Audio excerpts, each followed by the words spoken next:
Seydou Diouf député Assemblée nationale député Benno Bokk Yaakaar njiital PPC parti bi Mbaye Jacques Diop sosoon mi nga xam ni tey la mat ñaari at bi mu génne àdduna ak léegi. ci parti socialiste ci contexte boo xam ne bi président Abdou Diouf yegsee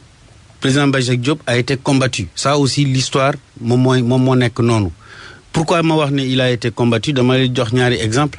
1998 kenn du fàtte ne bi ñu génnee ci élection législative yi fekk Mbaye Jacques Diop capitalisé expérience parlementaire bu yàgg ba ñuy defar bureau assemblée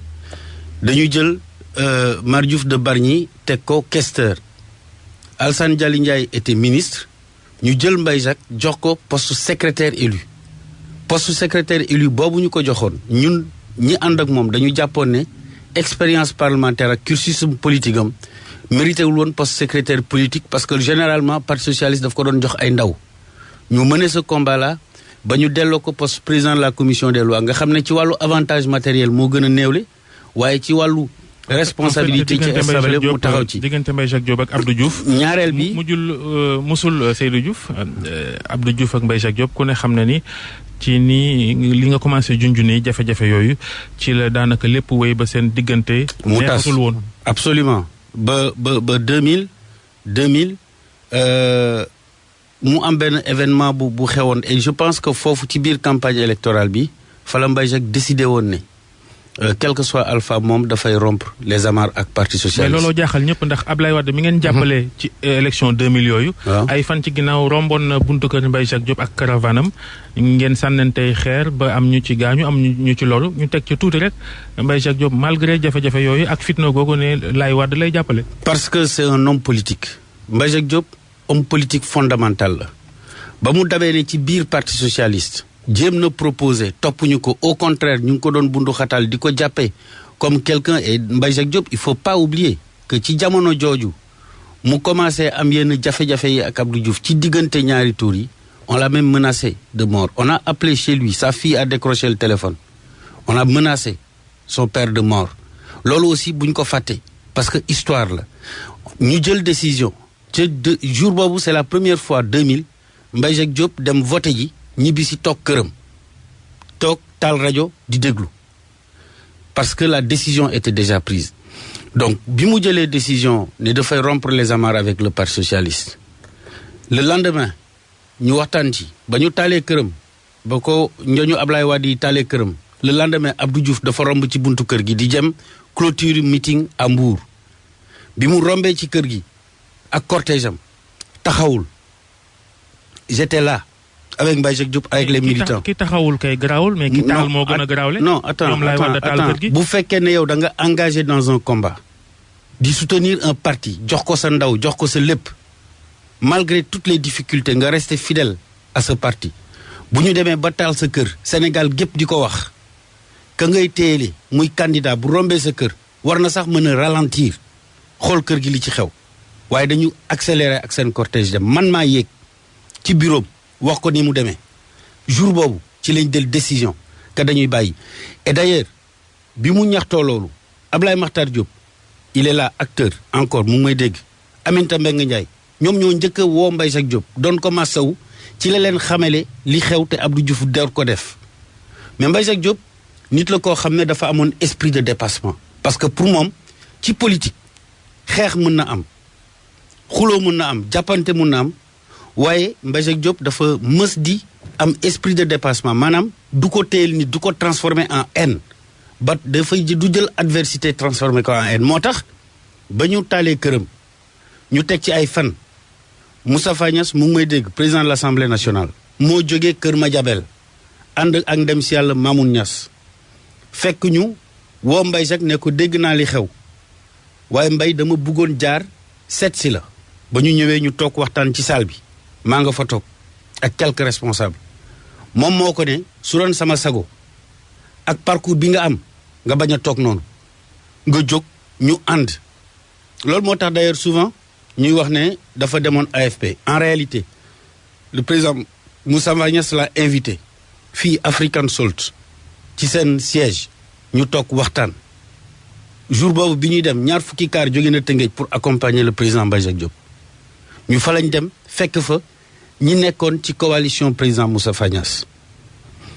ba ñu génnee ci Africa Salt Mbaye Jacques jël engagement ne ci deuxième tour bi dina jàppale Abdou Diouf balaa boobu bindoon na Abdou Diouf lettre wax ko jafe-jafe yi parti socialiste am ba ne ko doon na baax ñu bàyyi comme le président Ousmane Tanor Dieng jox nañ ko chance mënul dem te jafe-jafe yi bëri na ci parti bi nañu xool ay mag ñu nekkoon ci parti bi ñu jéem a xool naka la ñuy waxtaane pour seeti nos anciens compagnons du parti socialiste foofa lañ ko menacé de mort donc ba Moustapha Niasse waxee ak moom ñu génn Africa Salt président Mbaye Jacques Diop retenir ne dina def ci buntu këram meeting pour faire sa déclaration pour soutenir le candidat Abdoulaye Wade au deuxième tour Abdoulaye Wade dégg loolu Awa Diop ñëw seet si ko waxtaan ak moom ne ko bul dem fenn président Abdoulaye Wade dala soxla jamono jooju président Abdoulaye Wade këram mu nga woon Méridien président foofu la toogoon ci hôtel ba foofu la ñu toog mu demandé président Mbaye Jacques Diop mu fekk si ko ñu waxtaan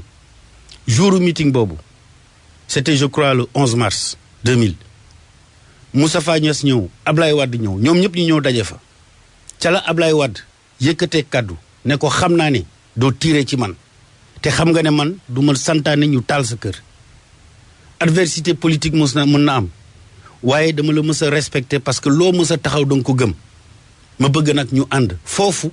la histoire rapprochement entre Abdoulaye Wade qui a été doyen de la fac de droit quand Mbaye Jacques Diop aussi faisait ses humanités juridiques loolu moo leen boole ba Idrissa Seck il est là encore témoin historique des faits ñëw démarché président Mbaye Jacques Diop ne ko dañu bugg Mbaye Jacques Diop ne leen damay créer sama parti comme léegi Abdoulaye Wade falu na dañuy créer suñu parti pour ma peese sama bopp xam lu may jar lool. ci la créé PPC. ci la créé PPC. waaye ànd beeg Abdoulaye Wade daanaka mën na si wax ni xëy na jigu ko ndax Abdoulaye Wade créé woon na fi lu ñuy wax conseil de la République pour les affaires économiques et sociales dem ba ci biir woo Mbaye Jacques Diop ba koy nettali ne ko delloo ma sama yëf. kon Mbaye Jacques Diop xuloog Abdou Diouf ndax neexlewul PS ànd ak Abdoulaye Wade mu jural ko loola itam finalement benn baaxut ci moom. waaw xam nga boo waxee neexlewul day mel ni moom dafa doon ut neexu àdduna mais en réalité waxin la waaw waxin la dañ ko combattre c'est-à-dire que li mu mënul woon accepter mooy moom bi nekkoon parmi les derniers mohicans du parti socialiste une nouvelle génération yegsi bugg leen bunduxatal bugg leen pousse et cetera mais bi mu demee ci président Abdoulaye Wade ñu ànd ñu teg ko Abdoulaye Wade nommé ko président du conseil de la République moom boo seetloo d'ailleurs mooy premier poste de nomination ndax moom dafa doon wax toujours élu jamais nommé nomination boobu ko Abdoulaye Wade jox conseil de la République dañ ne woon c'était une institution inutile budgétivore mais ci la ñu gis ne capacité de médiation Mbaye Jacques Diop bu ñu fàttee rentrée solennelle des cours et tribunaux que l'UMS avait failli boycotter 20 heures de négociation au conseil de la République le dossier Casamance biñ ko joxee mu dem seeti Abbé Diamacoune fexe ba ci Ngor Jaarama mu dajale l'ensemble des acteurs et des forces vives de cette crise casamançaise mais booba ci la am ñu nekk ci biir PDS commencé jàpp ne Mbaye Jacques kat bu réussir lii. justement ca laa bëggoon ñëw sax ndax nee nga dañ ko combattre ci parti socialiste kon ci PDS itam dañ ko combattre. il a été combattu est-ce que identifié ngeen ñan la. il a été combattu parce que am na ñoo xam ne yàggoon nañu ak Abdoulaye Wade amaana position institutionnelle bi Mbaye Jacques Diop nekkoon 4e personnalité de l'État ñooñu gisuñu ci woon seen bopp et que succès yi nga xamante ne mu ngi ko doon am ci wàllu médiation ba xam ne fépp fu amoon crise nit ñi dañ doon daw di ñëw naan conseil de la République di ko solliciter surtout dossier Casamance bi dafa aiguiser woon ay appétit parce que bu ñu fàtte ne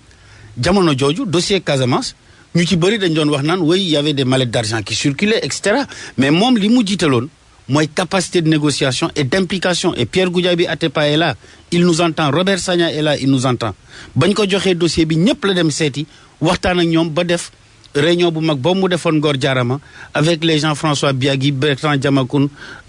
Wadji Goudiaby et cetera l'ensemble des forces vives de la Casamance imam clergé ñëpp toog ñu commencé am une discussion positive ci ginnaaw gi nag la am ñu seeti Abdoulaye Wade xamal ko ne kii boo ko bàyyee mu continuer amaana xaj na sa place la jëm Abdoulaye Wade nag xam nañ ni muy réagir daf ko woo ne ko delloo ma sama yëf ci bés boo xam ne président Mbaye Jacques dafa yaakaaroon ne day dem pour ñu renouveler les conseillers associés mu yóbbu ay dossiers am ba mu demee ne ko delloo ma sama yëf moom itamit en tant qu'acteur politique surpris ci wax jooju mu am taxawaay réfléchir ne ko nag ma may ma xool parce que man defuma la dara te yàqaluma la. Ablaye Wade a considéré que Mbaye Jacques faisait de la résistance mu tas conseil de la République. Voilà l'histoire et voilà les faits. ñi nga xam ne noonu la amee. ngeen créé woon seen parti comme ni nga ko waxee ngir PCU boobu ba léegi xamuñu seen doole. ah si ba ñu créé parti bi 9 mois après PPC dafa dem élection législative. sous sa propre bannière am député fal Mbaye Jacques Diop député. 2002, ça c'était avant la fusion. Législative 2001. 2001. dañu dem ñun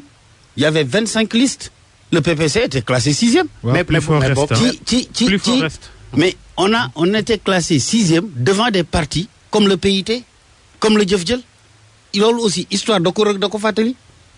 kon peese nañ suñu bopp xam nañ li nga xam ne moom la ñu sénégalais yi jox juróom-ñaar fukki liste ak juróom ñu nekk ci juróom-benn. Tëngéej gi nga xam ne mooy seen cosaan tam mënu leen cee jot. Tëngéej. nga xam ne mooy seen cosaan yéen ñëpp. waaw mairie ba. par exemple PPC mënu caa jot boobaak léegi. non PPC boobaak léegi bi Mbaye Jacques Diop jógee 2001 ci boppu mairie bi may fàttali ne élection jëlewu ko fa. délégation spéciale généralisée amendement Moussa Sy moo ko fa jëlee. mais 2001 ba ñu nommé président Mbaye Jacques conseil de la République ñu waxtaan ci biir PDS dañu woon dañuy bàyyi Ndiawar Touré mu jiite ville bi. donc PPC utul woon. PPC ñu jox ko mairie est bi nga xam ne fa le président Mbaye Jacques Diop dëkkoon mu jël ko dénk ko Ngoné Ndoye balaa Ngoné Ndoye Pape Gora Faye et cetera donc loolu moom mooy histoire donc depuis lors aussi PPC utaatul mairie waaye li ci kanam raw li bët. est-ce que Macky Sall gi ngeen jëflanteel dëgg-dëgg gis ngeen ci seen bopp est-ce que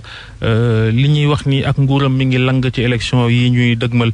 te gaa ñi daan ko sotee am ngeen ci njàqareem wala da ngeen di ngoy rek ci Macky.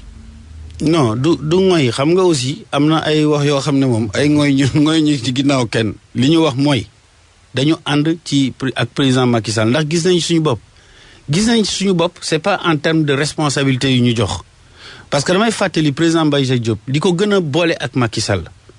bés Macky Sall dafa dem Fatick julli ji tabaski di wàññeeku jaar këram ziar ko te boobu temps mu ngi woon premier ministre foofu la ko téye xam ne xale bi jox na ma cër te cër boobu mu ko jox moom la ko mës a wéyale loolu moo indi diggante président Mbaye Jacques xool nooy lijjante ak mbokkoo kay waaw non du question lijjanti ak mbokkoo mais bu ñu xoolee tey de manière objective ci réew mi pourquoi amuñu njàqare parce que aussi nguur mënoo matal lépp waaye réew mi fi ko Macky Sall fekk ak fi mu ko yóbbu tey réew mi def na ay jéego jafe-jafe nag am na. am na ay jafe-jafe te ngeen ngeen dëkk ndox may nangu kër yi ak ñoom seen. waaw ay nguur jaar na fi saafarawul Macky gi lu mu ci def. waaw xam nga may fàttali ne 1977 président Abdou Diouf premier ministre alors ñëwoon na ca salle de fête Tëngéej. def fa conseil interministériel sur l'assainissement de Rufisque boobaak léegi les solutions n'ont pas été trouvées ci nguuru Macky Sall gii la ñu jàpp ci programme des 10 villes ci wàllu assainissement ne dañ ciy boole Tëngéej tey canal de l'Ouest bi nga xam ne foo romb Tëngéej gis Balafri bi muy canal de l'Ouest 1 milliard banque islamique de développement à la demande du gouvernement Macky Sall dina ko ci def kon Tëngéej président Macky Sall mu ngi ciy def li mu war a def waaye dinañ ko ñaan mu gën a yokku nag